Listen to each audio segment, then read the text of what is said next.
વાપીમાં આવેલ આર.કે. દેસાઈ કોલેજીસમાં આજરોજ સંસ્થાના ચેરમેન મિલનભાઈ દેસાઈની પ્રેરક ઉપસ્થિતિ વચ્ચે ગુરુ પૂર્ણિમા પર્વની ભવ્ય ઉજવણી કરવામાં આવી હતી.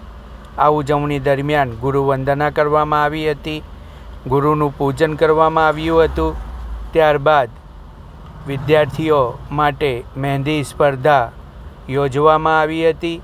મહેંદી સ્પર્ધામાં વિજેતા બનેલા વિદ્યાર્થીનીઓ અને વિદ્યાર્થીઓને પ્રોત્સાહિત ઇનામો આપવામાં આવ્યા હતા.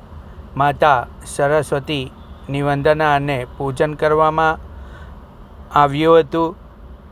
આ પ્રસંગે કોલેજમાં અભ્યાસ કરતા વિદ્યાર્થીઓએ ઉત્સાહભેર ભાગ લીધો હતો અને પોતાના ગુરુજનોનું પૂજન કરી સારા પરિણામ માટે આશીર્વાદ લીધા હતા. આપણી સંસ્કૃતિ અને સંસ્કાર મુજબ ગુરુ પૂર્ણિમાની શાનદાર ઉજવણી કરવામાં આવી હતી.